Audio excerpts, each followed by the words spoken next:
Ira Epstein of Linn Associates with your morning flash update for this Thursday, the 13th, and it's a cold one in Chicago, 13th of June, 2019, getting on to 9:15 a.m. I said cold because I woke up this morning, it was under 60 degrees outside.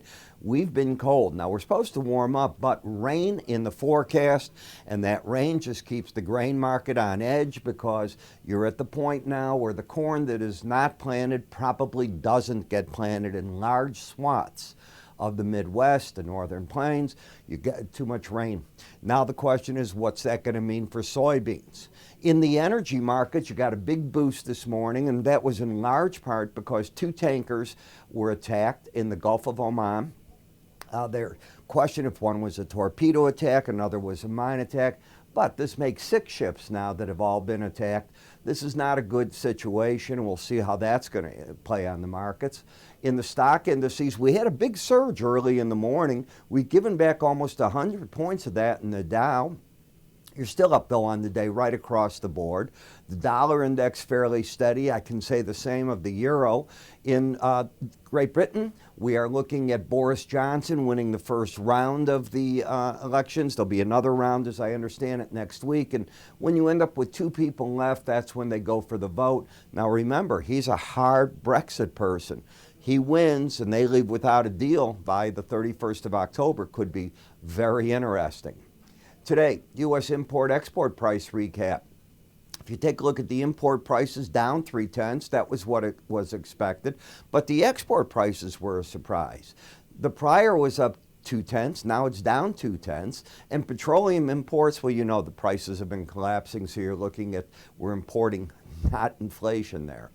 In the jobless claims, they were up 3,000. Traders are a bit worried about that. We're starting to see things in the economy that have us questioning what's going on. Are we slowing down?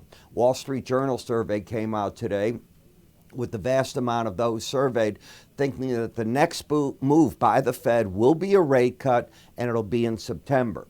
China's Commerce Ministry, well, fighting back with the president, saying that they will not make concessions on matters of principles, adding that any attempts by the U.S. to force China to accept the deal will end in failure. If you went on and read what was said in that also, the question of what they had agreed to, they backed away from, and their answer was, until a deal is completed, nothing that's agreed to is in stone. Okay. China's Ag Ministry said the country's hog herd was now off 24% from a year ago at this time. 2 oil tankers hit, as I told you. Looking at the Swiss National Bank, they held their negative 0.75% interest rate as expected, but they said the negative interest rate and the willingness to intervene in the foreign exchange markets are necessary and remain essential. That should keep you on edge. Germany's CPI came in as expected. However, we're still seeing the weakness in Europe, and that weakness in manufacturing especially has the ECB's attention. A lot of people think the ECB is getting ready to reinstate quantitative easing in some manner. So another thing we've got to be looking at on the horizon. You know, the way that I go to work, you're looking at my actual phone that we copied everything. Number one, I can read it. I don't know about you, but I look at the print on half of these different services that are out there. I can't read them. Second thing, I can't make out the charts on them. This way, I've got my chart up and down. If I turn it the other way, you get a lot more data. But I can put studies on these that you can actually read. A lot of them don't work that way. Order entry, big, bold, easy to work with if you have a trading account with us. News, tell me that you can't manage your alerts. I want to know when a price is hit. I don't want to feel to go back all the time. And then we added something really cool. Voice activation. Because when I drive my car, I might want to know, hey, what's going on in a market news. I might want to see a map of weather. I don't know what I want to see. But instead of having to type it in, I just turn on this phone, go to voice activation. It'll bring up everything, including charts, whatever you want. It's all there. Now, I happen to have this one set up to show you about the financial markets, but be it the grains, you can do it any way you want.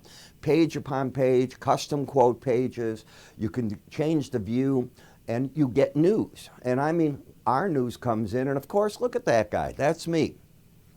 So whenever I'm putting out a video, if you've got this, it sends you a push notification, not a text that you'd be paying for, a push notification. You just click it, it'll come right up, the video. You don't have to sign in or anything. It'll do it all automatic. So how do you get this and how do you work with it? It's really simple. It's free from us. To get it, simply go to www.iraepstein.com. You'll see our list of free offerings. Take it. Just fill out what you want. We'll do that. You can always call my staff. They'll set you up. You are going to need to get a username and password. So you can download this on an Android store. You can go to the Apple store under the QT Market Center. It's right there. But remember, you still need a user ID and password. And as I said, it's all free. I'm Ira Epstein. You have a good day. Talk to you tomorrow.